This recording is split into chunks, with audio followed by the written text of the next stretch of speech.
hemos acudido a Dios para pedirle su ayuda. Quizás hubieron momentos en los cuales pasamos dificultades de diferente índole. A todos no nos pasa la misma situación, de manera diferente experimentamos cosas que afectan nuestra relación con Dios o también con el prójimo, o quizás en esta temporada donde estuvimos dando a conocer nuestro criterio por el candidato que quisiéramos que ganara, y allí estuvimos, ¿no es cierto?, aún escribiendo en las redes sociales, aún compartiendo con los demás: yo quiero votar por este candidato, me parece bien. Y otra persona, aunque sea familiar, aunque vive en la misma casa, pudiera estar diciendo: no, yo no voy a votar por él. ¿Por qué no abres tus ojos y miras bien? ¿Verdad que de alguna manera estuvimos compartiendo criterios y pidiendo a Dios, aunque uno y otro con diferente candidato, pero pidiendo a Dios: Dios, haz tu voluntad y lo mejor para nuestra nación? Como seres humanos, cierto es que nos podemos equivocar y a veces cosechamos de nuestros errores. Y lo peor es que no es que reconocemos nuestros errores, sino que buscamos culpar a otra persona para decir: bueno, pero si él o ella tiene la culpa y por eso yo cometí ese error. O cuando de nuestros labios salen cierto tipo de palabras no agradables delante de Dios, y solemos decir: pero tú tienes la culpa, tú mismo me haces tener iras, o me haces tener sentimiento, tú mismo me haces reaccionar de esa manera. Y no queremos reconocer nuestra culpa, y ponemos la culpa en los demás para que así podamos sentirnos, entre comillas, más libres. Pero en esta noche quiero compartir algo muy especial: que la libertad específicamente no se encuentra poniendo la mirada afuera en los demás, en los familiares, en candidatos. Nuestra libertad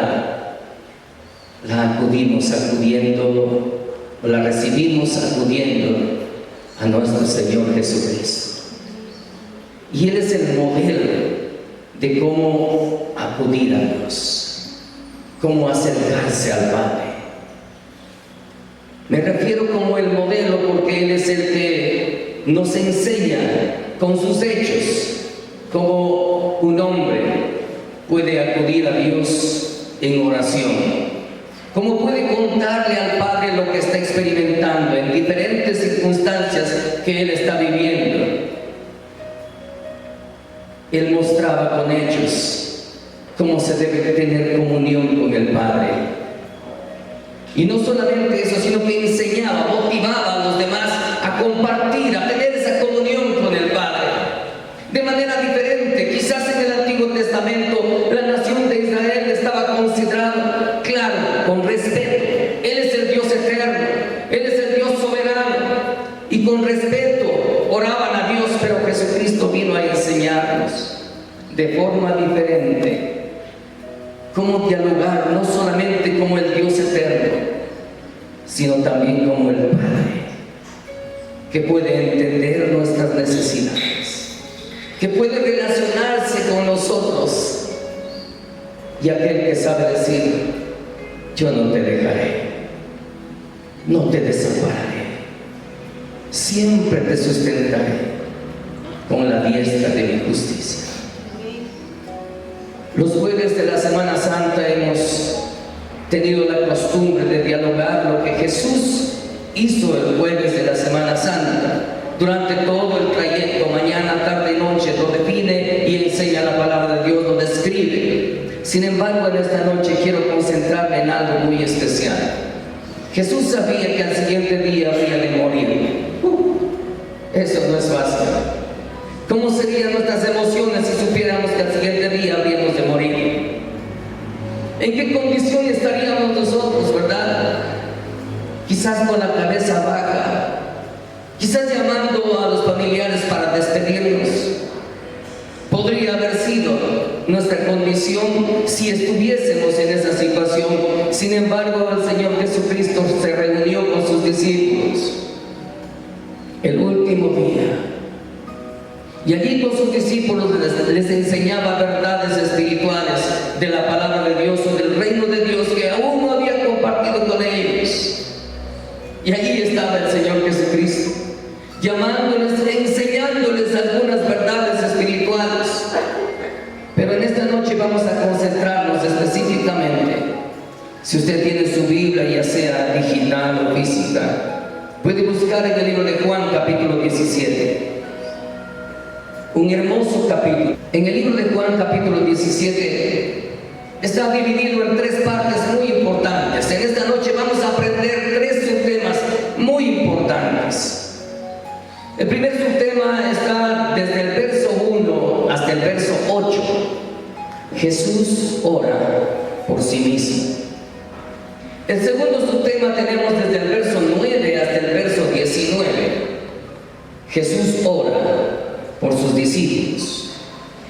Y el tercer subtema, para terminar el capítulo, desde el verso 20 hasta el verso 26, que es el último verso, Jesús ora por aquellos que han de creer posteriormente, después de sus discípulos. Es decir, por usted, también por mí. ¿Qué piensan ustedes? ¿El Señor Jesucristo tuvo éxito en la oración? Por supuesto, usted y yo estamos aquí ahora. Y no solamente eso, al haber orado, Jesús recibe la respuesta.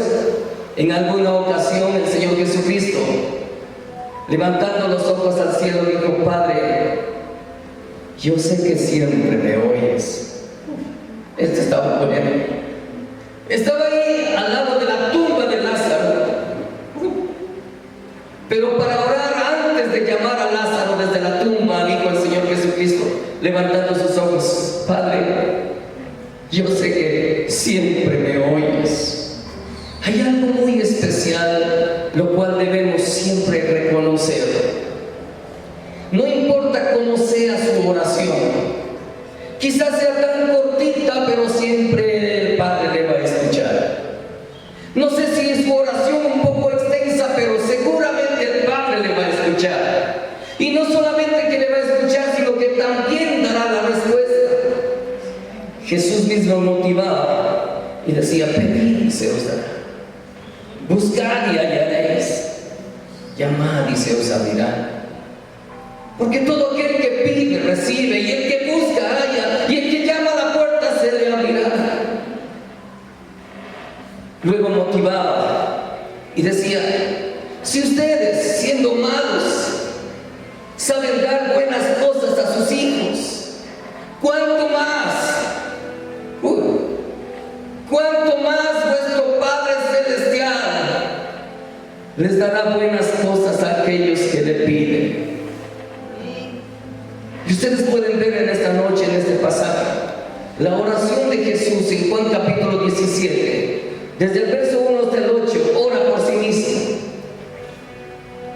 Literal A dice: tiene potestad para dar vida.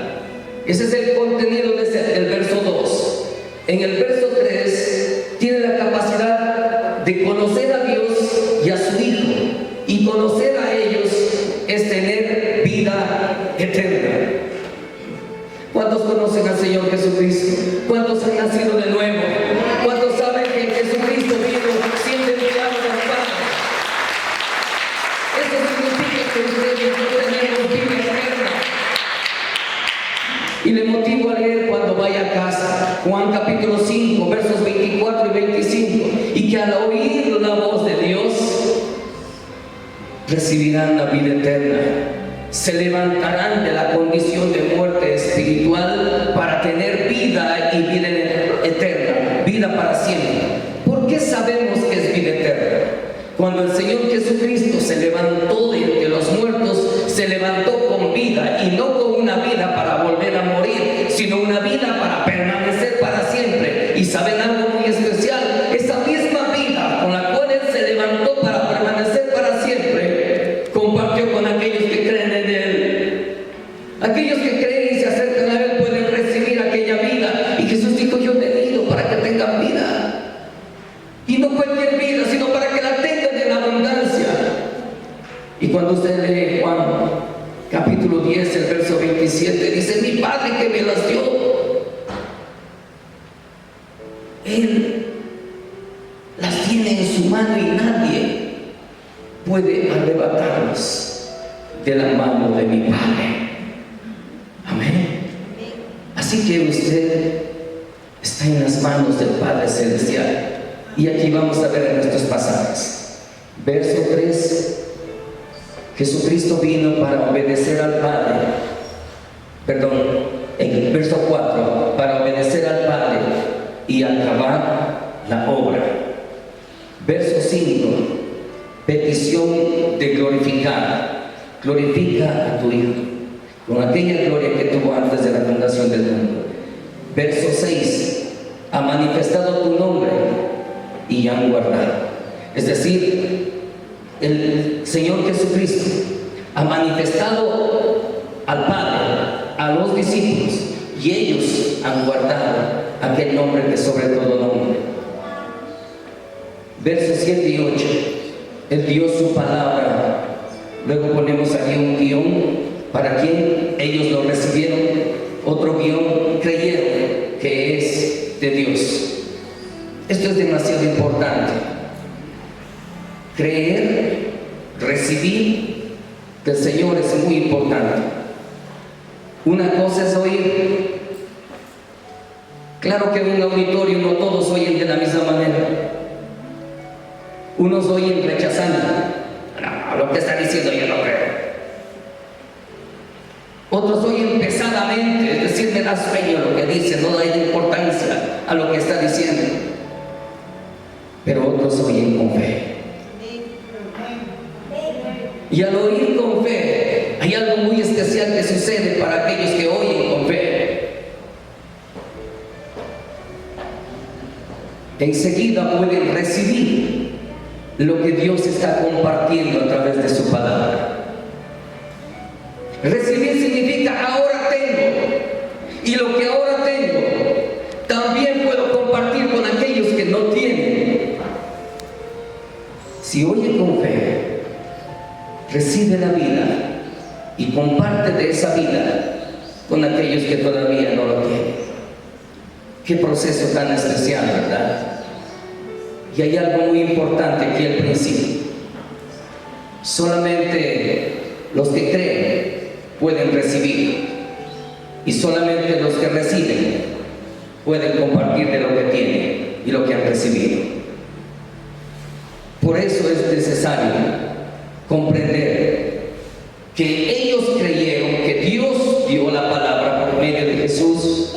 Ellos lo recibieron y creyeron que es de parte de Dios. La primera parte del pasaje, o del pasaje que estamos estudiando, de Juan capítulo 17, Jesús ora por sí mismo, y aprendamos algo más de Él. Si Jesús, teniendo naturaleza humana y divina, tenía la costumbre, utilizar ese término, hermosa costumbre de tener comunión con el Padre a través de la oración, dígame si usted y yo no necesitamos tener comunión con el Padre. Si Jesús, teniendo naturaleza divina, sentía la necesidad de fortalecerse buscando al Padre Celestial en oración, dígame si usted y yo no necesitamos todavía buscarle más, siendo que Él dijo: buscar y hallaréis, llamadle en tanto que Él está cercano. Vamos a la siguiente parte en esta noche. La siguiente parte tiene que ver con Jesús ora por sus discípulos, por aquellos que estaban con Él en aquella noche o última noche que compartían con Él. Jesús ora por ellos y deja claro algo muy especial: que Él los defendió y les guardó, y que ninguno de ellos se perdió, sino solo aquel que estaba descrito como el hijo de perdición. Pero hay una obra muy especial que hizo el Señor Jesucristo, y vamos a ver en los siguientes pasajes. Entre los versos 9 y 10 reconoce que no hay mérito personal en llamar o discipular, sino del Padre que le confió. Qué interesante esto. Aunque Jesús tenía la capacidad de enseñar bien como el mejor maestro, aquel que sabía enseñar de la mejor forma, quizás con su capacidad de enseñar bonito, podría ser que alguna persona escuchara la enseñanza y diga: qué lindo que enseña usted, y yo quiero seguirle porque usted me enseña la palabra.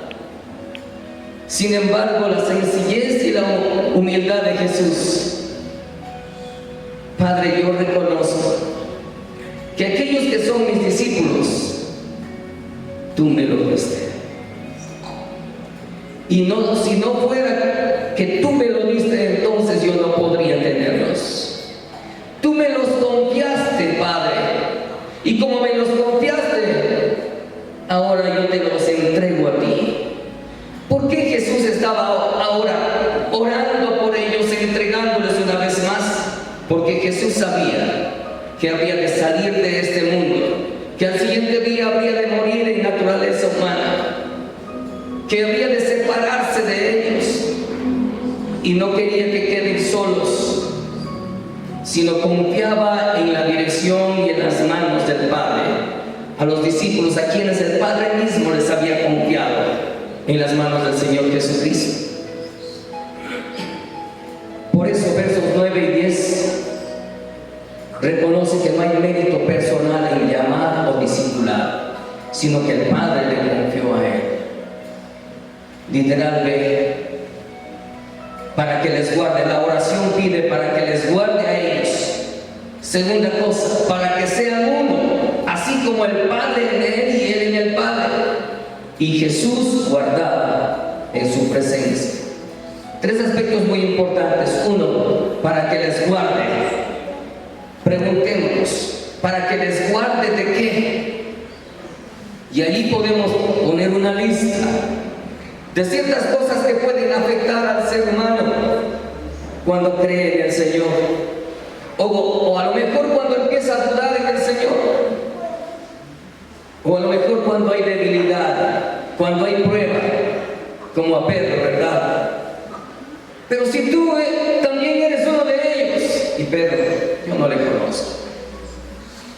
Alguien por acá, tú también eres uno de ellos y hablas igual que ellos. Y Pedro, ¿cuál es la respuesta? Yo no le conozco.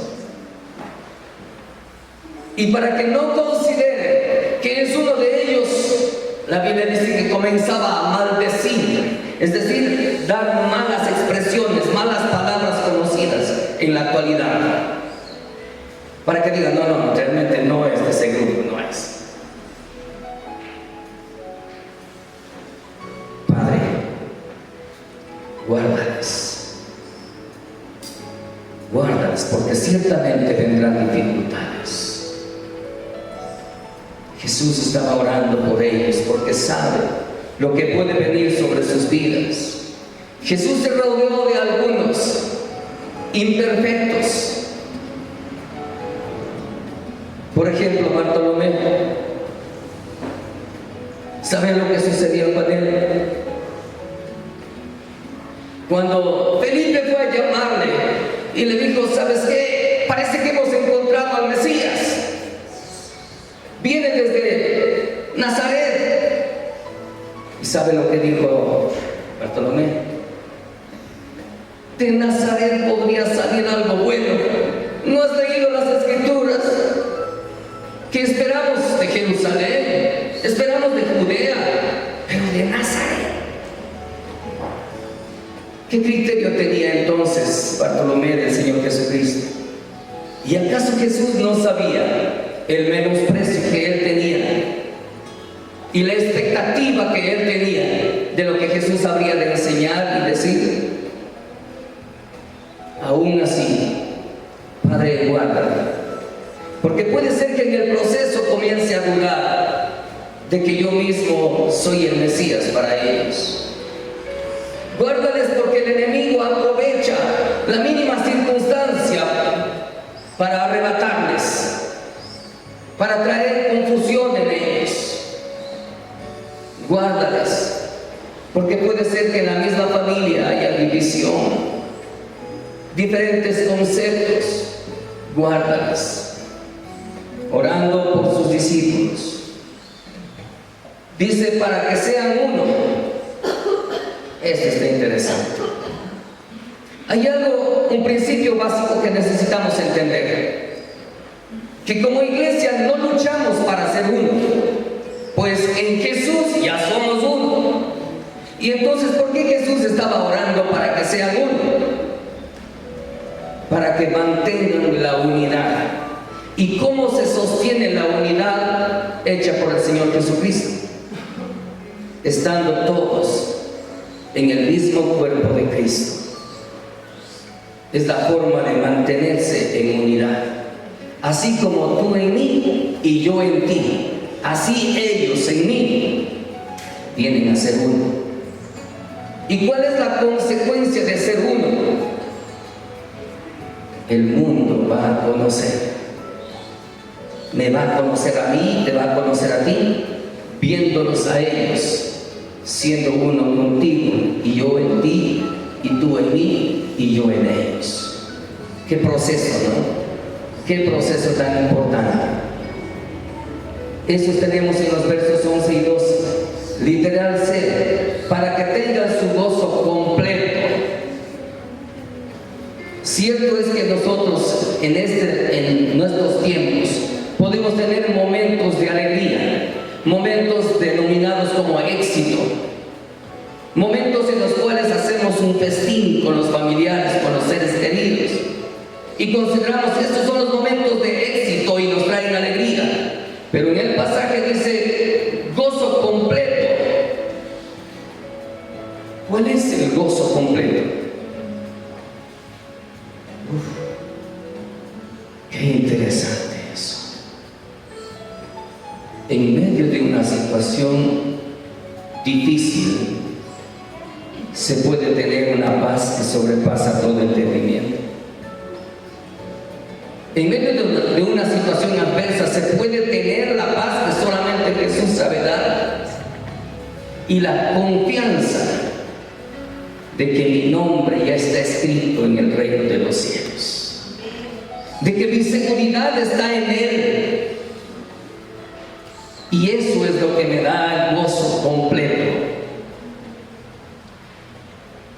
Jesús dijo, en el mundo tendréis aflicción, pero confiad, yo he vencido al mundo. Y el apóstol Pablo dice, en Cristo somos más que vencedores. Amén. Literal, dio la palabra del Padre y fueron aborrecidos por el mundo. En el verso 14. Mientras Jesús compartió la palabra con ellos, su estilo de vida vino a ser tanto diferente que mucha gente que tiene que ver con lo denominado mundo.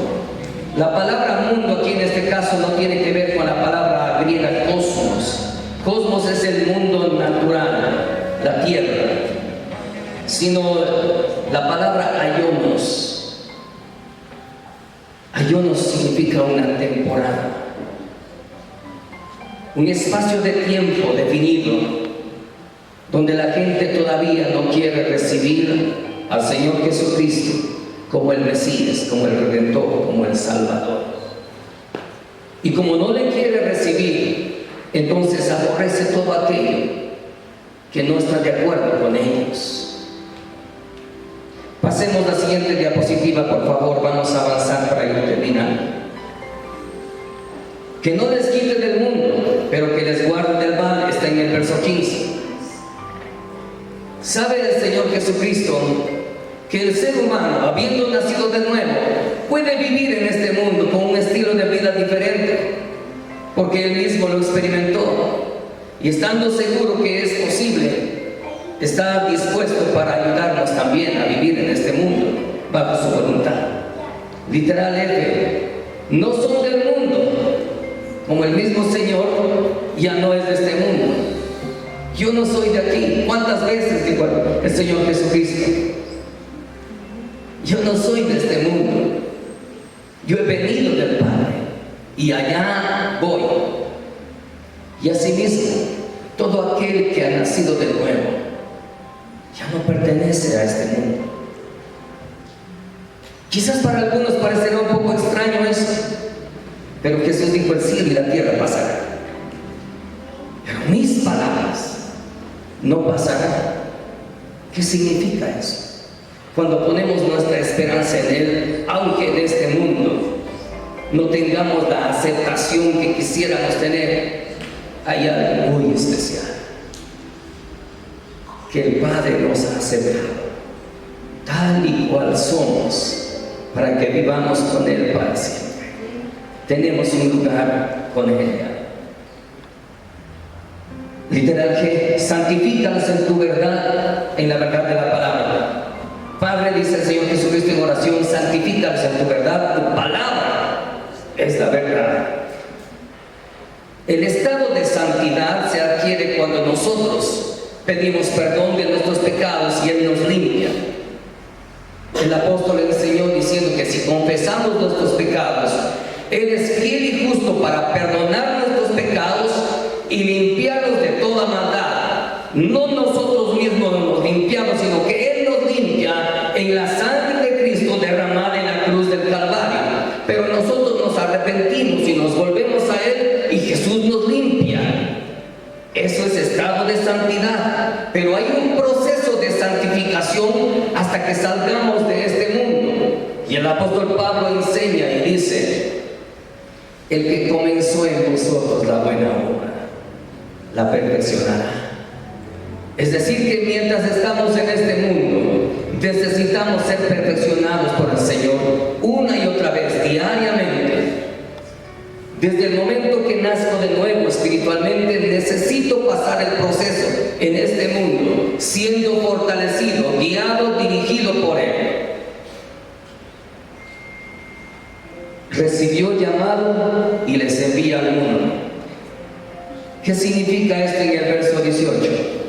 Así como tú me enviaste, yo también les envío.